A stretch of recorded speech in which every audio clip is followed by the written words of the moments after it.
Hello, good morning students. आज हम Keynes के रोजगार सिद्धांत का आलोचनात्मक मूल्यांकन विषय पर चर्चा करेंगे। जैसा कि हम जानते हैं, आर्थिक सिद्धांतों में प्रोफेसर कीन्स का जो सिद्धांत है वो एक महत्वपूर्ण सिद्धांत माना जाता है, जिसने प्रतिष्ठित रोजगार सिद्धांत के स्थान पर एक नया वैज्ञानिक और आधुनिक सिद्धांत प्रस्तुत किया। इसकी व्याख्या हम पिछले वीडियोस में, पिछले अध्यायों में कर चुके हैं। जहाँ तक इसके आलोचनात्मक मूल्यांकन का प्रश्न है, पहले हम इसके सैद्धांतिक और इसके व्यवहारिक महत्व विषय पर चर्चा करेंगे और इसके बाद कीन्स के रोजगार सिद्धांत की कुछ कमियों या दोषों के बारे में विश्लेषण करेंगे। देखते हैं कि कीन्स के रोजगार सिद्धांत का महत्व। प्रोफेसर कीन्स ने जो रोजगार का सिद्धांत प्रस्तुत किया उसे क्रांतिकारी कहकर बताया जाता है एवं अन्य सिद्धांतों की तुलना में उसका अधिक व्यवहारिक महत्व है। हम इसका जो अध्ययन है वो दो भागों में कर रहे हैं। एक तो है सैद्धांतिक महत्व और दूसरा है व्यवहारिक महत्व।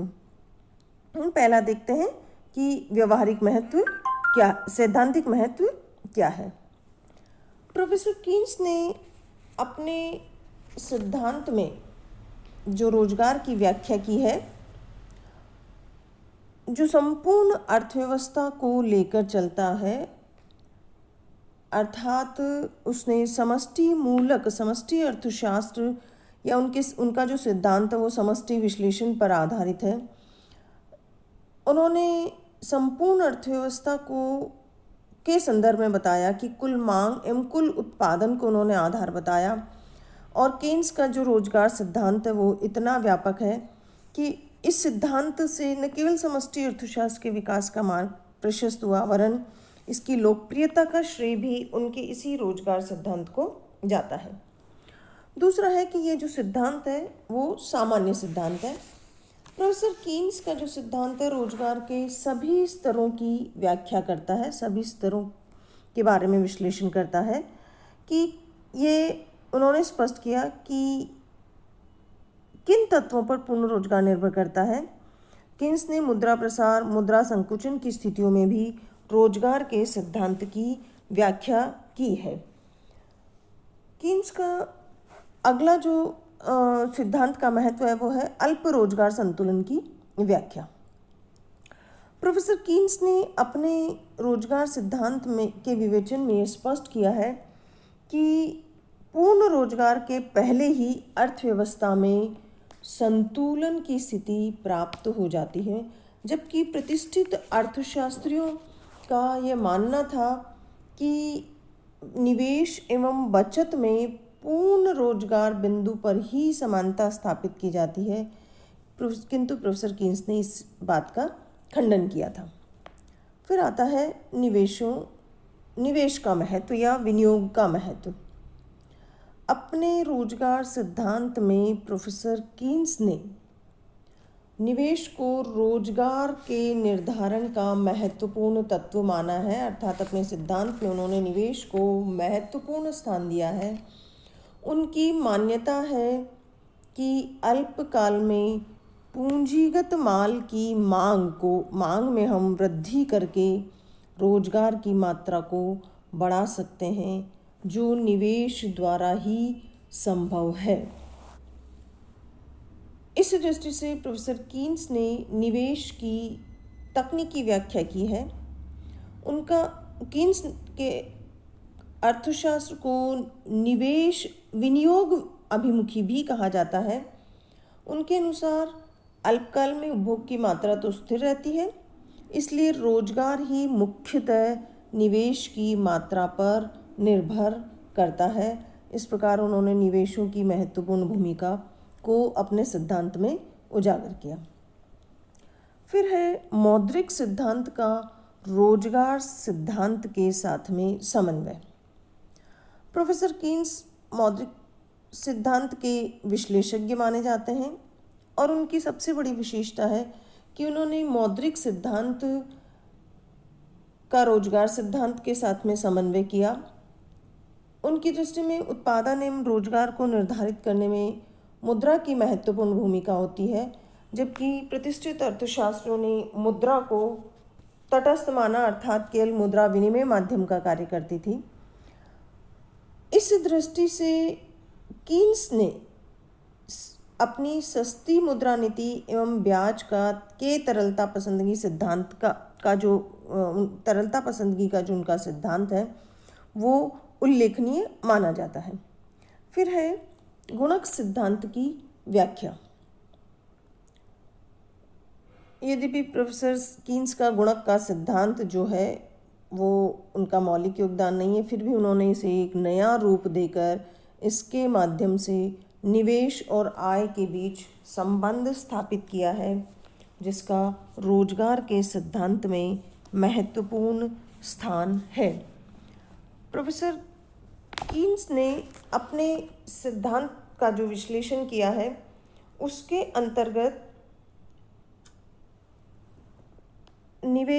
अंतर्गत उन्होंने अपने सिद्धांत को गतिशील तत्वों अर्थात प्रावेगिक जो घटक हैं उन पर आधारित किया।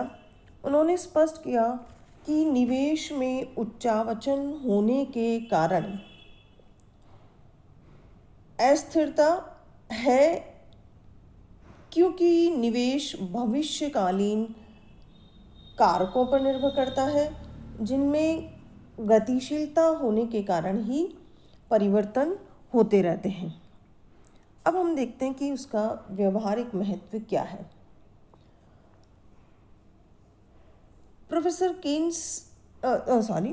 पीगू की ये मान्यता थी कि मजदूरी में कटौती करके रोजगार में वृद्धि की जा सकती है, किंतु कीन्स ने इसका विरोध किया और बताया कि मजदूरी में कटौती से हमारी जो आय है, श्रमिकों की या साधनों की जो आय है वो कम हो जाती है, और जब आय कम होगी तो अर्थव्यवस्था में उपभोग कम होगा अर्थात प्रभावपूर्ण मांग कम होगी, जिससे उत्पादन घटेगा और रोजगार कम हो जाएगा।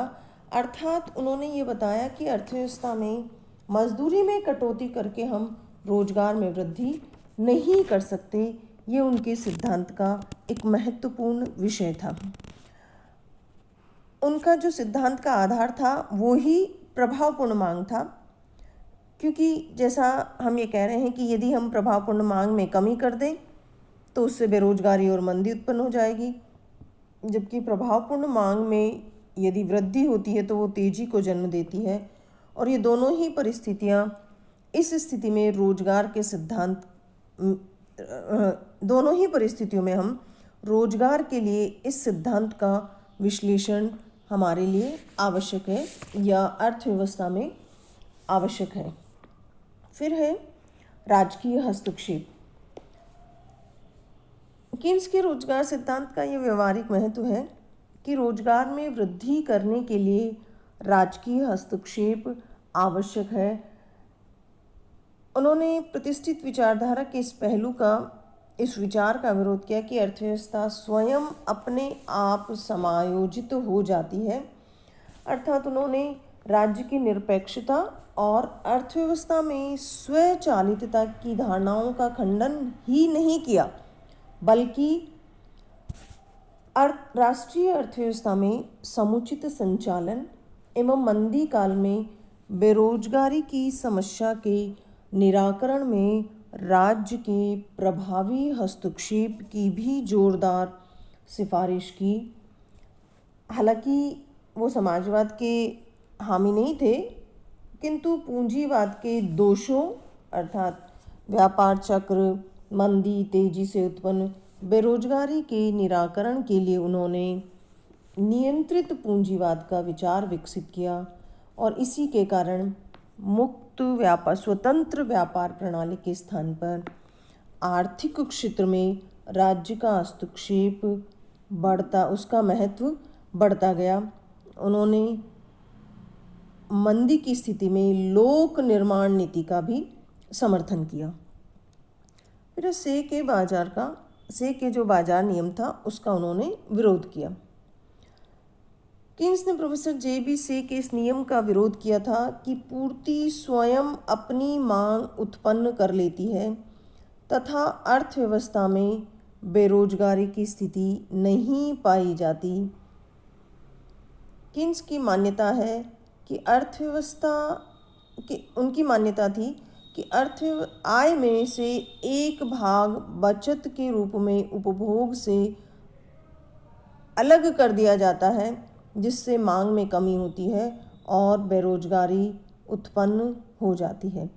इस प्रकार कीन्स का जो सिद्धांत था वह जे.बी. से का जो नियम था उसका विरोध करता है। फिर है कीन्स के जो विचार हैं वो आधुनिक हमारी जो अर्थव्यवस्था है उस कीन्स के जो विचार हैं वो हमारी आधुनिक अर्थव्यवस्था के लिए महत्वपूर्ण है।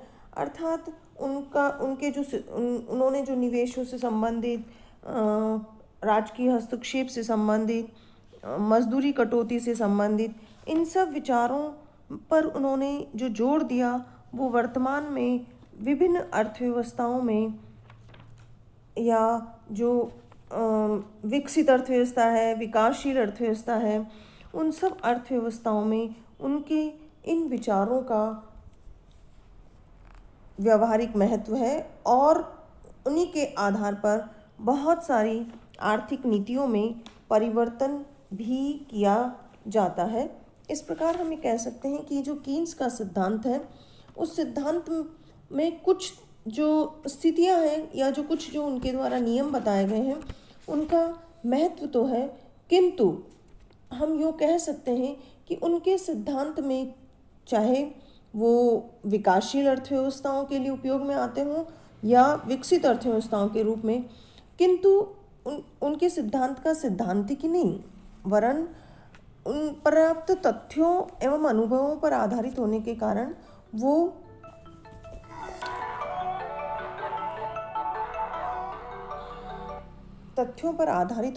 विभिन्न तथ्यों पर आधारित होने के कारण वो पूर्ण रूप से व्यवहारिक भी है। पश्चिमी देशों में व्यापार चक्रों एवं मंदी के निराकरण में उनके रोजगार सिद्धांत का व्यवहारिक क्रियान्वयन हमें देखने को मिलता है। विकासशील देशों में भी उत्पादन, आय व रोजगार की अभिवृद्धि के लिए सार्वजनिक व्यय और घाटे की वित्त व्यवस्था जो वो निरंतर लोकप्रिय होती जा रही है। मौद्रिक और राजकोषीय नीतियां सरकार के द्वारा अर्थव्यवस्था के सफल संचालन में एक महत्वपूर्ण शस्त्र का काम करती है। इस प्रकार इस सिद्धांत से समष्टि विश्लेषण की लोकप्रियता बढ़ी और अल्पकालीन दृष्टिकोण को अधिक व्यवहारिक और वास्तविकता के निकट माना गया, किंतु उनके सिद्धांत की कुछ कमियां भी हमें देखने को मिलती है। तो उन प्रोफेसर कीन्स का जो सिद्धांत है उसकी कुछ आलोचनाएं भी हम निम्न प्रकार से देख सकते हैं कि उनका जो सिद्धांत है वो सामान्य सिद्धांत नहीं है। अर्थात कीन्स के रोजगार सिद्धांत का जो सिद्धांत है वो इस दृष्टिकोण से सामान्य नहीं है कि वह हर स्थिति में हर समय लागू नहीं होता। ये सिद्धांत अर्धविकसित देशों में लागू नहीं होता और जैसा कि हम अगले वीडियोस में हम देखेंगे कि जो हमारे जो अल्पविकसित राष्ट्र हैं उनमें सिद्धांत की व्यवहारिकता या इसकी प्रासंगिकता कितनी है। फिर है कि ये सिद्धांत जो है इस सिद्धांत में जो महत्वपूर्ण स्थिति की पूर्ण रोजगार की जो अवधारणा को लिया गया है वह दोषपूर्ण है। बेरोजगारी की समस्या के समाधान के लिए जो विस्तृत जो उपचार होते हैं, विस्तृत जो उपाय हैं उनका अभाव है। अर्थात इन्होंने केवल ये जो सिद्धांत है केवल एक आंशिक विश्लेषण मात्र है।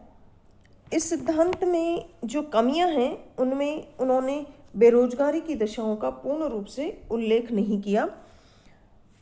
चूँकि पूंजीवादी औद्योगिक देशों में जो स्थितियाँ होती है वो समग्र मांग की कमी के कारण उत्पन्न होती है, जबकि अल्पविकसित राष्ट्रों में इस प्रकार की स्थिति हमें, या जो विकासशील राष्ट्र है उसमें ये स्थिति हमें देखने को नहीं मिलती। उनका जो सिद्धांत है वह अवास्तविक मान्यताओं पर आधारित है। कीन्स का जो रोजगार सिद्धांत है वो पूर्ण प्रतियोगिता पर आधारित है, जो कि अवास्तविक है। साथ ही ये बंद अर्थव्यवस्था पर आधारित है, क्योंकि इसमें आयात निर्यात के प्रभावों का समावेश नहीं किया गया है। जो विदेशी व्यापार गुणक का जो रोजगार पर महत्वपूर्ण प्रभाव पड़ता है उसका भी कीन्स ने विश्लेषण नहीं किया है। इस प्रकार ये सिद्धांत कुछ अवास्तविक मान्यताओं पर आधारित है जो हमें देखने को नहीं मिलती है। फिर है, इन्होंने बेरोजगारी की जो समस्या है उसके विस्तृत उपायों का हमें अभाव देखने को मिलता है। कीन्स ने केवल जो चक्रीय बेरोजगारी है उस समस्या का समाधान तो प्रस्तुत किया, किंतु जो अस्थायी बेरोजगारी है, जो तकनीकी बेरोजगारी है, संघर्षात्मक बेरोजगारी, उसके निराकरण का कोई उपाय नहीं बताया। उन्होंने अपने सिद्धांत में उचित रोजगार पर भी ध्यान नहीं दिया। इस प्रकार ये सिद्धांत केवल एक आंशिक विश्लेषण मात्र दिखाई देता है। फिर है, उनके सिद्धांत में त्वरक का भी समावेश नहीं किया गया है, अर्थात उन्होंने अपने सिद्धांत में त्वरक की भूमिका, त्वरक की व्याख्या नहीं की, जबकि त्वरक एवं गुणक लगभग समांतर धारणाएं हैं। जहां गुणक निवेशों की मात्रा पर होने वाले उपभोग के प्रभावों को व्यक्त करता है, कीन्स ने अपने इस सामान्य सिद्धांत में त्वरक को भुला दिया, जो ये उसकी बहुत बड़ी कमी है। फिर प्रभावपूर्ण निवेशों पर उन्होंने ज़्यादा जोर दिया। कीन्स के रोजगार सिद्धांत में निवेश को अधिक सशक्त माध्यम माना है, किंतु आलोचकों का कथन है कि जो करों के पुनर्वितरण के द्वारा उपभोग प्रवृत्ति में वृद्धि की जानी चाहिए, इससे रोजगार में वृद्धि में सहायता मिलती है, उसका उन्होंने विश्लेषण नहीं किया। पीगू के अनुसार निवेश पर अत्यधिक ध्यान केंद्रित करना एक दोषपूर्ण था। इस प्रकार उन्होंने निवेशों पर बहुत अधिक बल दिया था। फिर है दीर्घकालीन घटकों की उपेक्षा। जो कीन्स का रोजगार सिद्धांत अल्पकालीन व्याख्या है, क्योंकि कीन्स तो स्वयं कहते हैं कि दीर्घकाल में तो हम सब मर जाते हैं, किंतु हेयक ने केवल अल्पकालीन व्याख्या को एक बहुत बड़ी बौद्धिक भूल माना है। यही कारण है कि हैरल्ड डोमर ने दीर्घकालीन संदर्भ में रोजगार के सिद्धांत की व्याख्या की है। फिर है, ये सिद्धांत केवल समष्टि मूलक दृष्टिकोण पर आधारित है, जो एकांगी दृष्टिकोण है, जो अनुपयुक्त है। कीन्स ने अपने रोजगार सिद्धांत में केवल व्यापक दृष्टिकोण से ही विचार किया, जो कि एकांगी है। वास्तव में कीन्स ने जो व्यष्टि है उसकी आलोचना की है, किंतु आर्थिक विश्लेषण में इन दोनों का ही अध्ययन किया जाना आवश्यक है, क्योंकि जो समूची अर्थव्यवस्था है वह इस समूची अर्थव्यवस्था के समग्र विश्लेषण में व्यष्टि दृष्टिकोण को उन्होंने छोड़ दिया, जो कि अनुपयुक्त एवं दोषपूर्ण निष्कर्षों का कारण बनता है। इसलिए हमें जो भी अध्ययन हम करते हैं उसके श्रेष्ठ परिणामों के लिए व्यष्टि और समष्टि दोनों परस्पर पूरक पद्धतियों के समन्वय की हमें आवश्यकता है। फिर है कि उन्होंने अपने सिद्धांत में उपभोग प्रवृत्ति की पूर्ण व्याख्या नहीं करी है। प्रोफेसर पीगू के अनुसार कीन्स ने उपभोग को मुख्य रूप से आय पर निर्भर बना दिया। और उपभोक्ता के पास जो धन का स्टॉक है उसका उपभोग पर क्या प्रभाव पड़ेगा, क्योंकि उसका भी प्रभाव पड़ता है, इसकी उन्होंने उपेक्षा करी। वास्तव में मजदूरी और कीमतें गिरती है तो जो स्टॉक का वास्तविक मूल्य है वो बढ़ जाता है एवं उपभोग भी बढ़ता है, और जो हमारा प्रदर्शन प्रभाव है उसके कारण भी उपभोग में वृद्धि होती है, जिसकी कीन्स ने व्याख्या नहीं करी है। फिर कि उनका जो ब्याज का सिद्धांत है वह उसमें ब्याज दर अनिर्धारणीय है। कीन्स ने ब्याज के जो तरलता पसंद की सिद्धांत प्रस्तुत किया था, जिसके अनुसार ब्याज एक निश्चित अवधि के लिए तरलता के परित्याग का पुरस्कार है, किंतु आलोचकों के अनुसार यह एक अनिर्धारणीय सिद्धांत है, क्योंकि उल्लेखनीय है कि निवेश के निर्धारण में ब्याज दर की भूमिका का विवेचन प्रोफेसर कीन्स ने किया। फिर है कि ये जो सिद्धांत है इसमें प्रावेगिक विश्लेषण का अभाव है। उनका जो सिद्धांत है वो एक प्रावेगिक विश्लेषण न होकर स्थैतिक विश्लेषण है।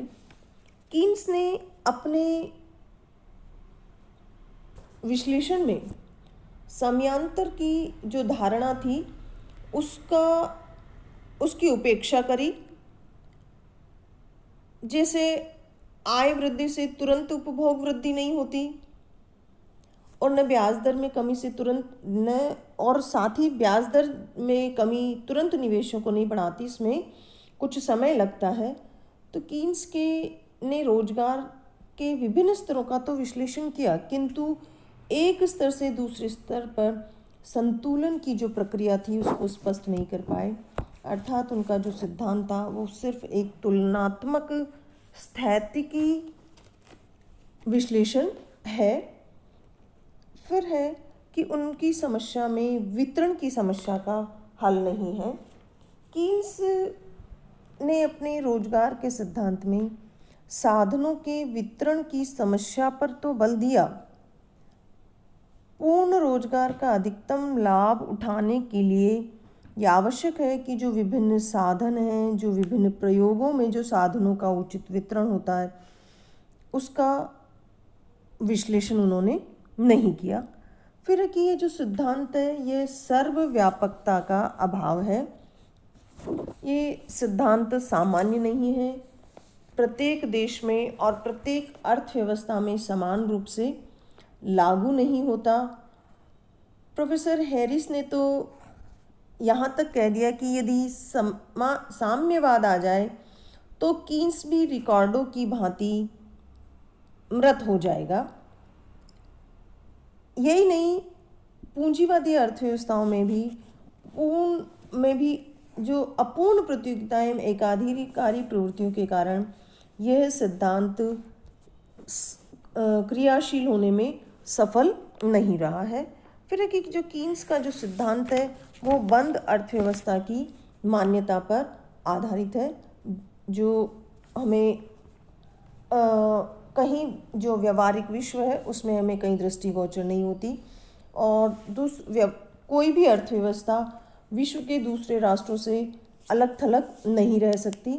उन्होंने अपने रोजगार में आयात निर्यात और विदेशी पूंजी के लेन देन की उपेक्षा की, जबकि इनका रोजगार के स्तर पर काफ़ी प्रभाव पड़ता है। इस प्रकार कीन्स का जो सिद्धांत है उस सिद्धांत में कुछ कमियां हैं जिनके कारण इस सिद्धांत की आलोचना की जाती है। किंतु फिर भी इन आलोचनाओं से ये निष्कर्ष नहीं निकाला जाना चाहिए कि कीन्स का जो रोजगार सिद्धांत है वो महत्वहीन है। हाँ, इतना अवश्य कहा जा सकता है कि कीन्स का रोजगार सिद्धांत यद्यपि अत्यंत व्यापक क्षेत्र की समस्याओं को आधार मानकर चलता है, किंतु फिर भी कुछ क्षेत्रों में उसका प्रभाव सीमित है। उन्होंने कीन्स के सिद्धांत में कुछ कमियां होने के बावजूद भी समष्टि अर्थशास्त्र के क्षेत्र में उनके योगदान को सराहा गया है, और कीन्स के बाद के अर्थशास्त्रियों ने उसी के उपकरणों का प्रयोग करके, उनको विकसित करके समष्टि अर्थशास्त्र का दायरा बढ़ाया और उसे निरंतर बढ़ाते जा रहे हैं। इसी में कीन्स के योगदान की महानता है। Thank you.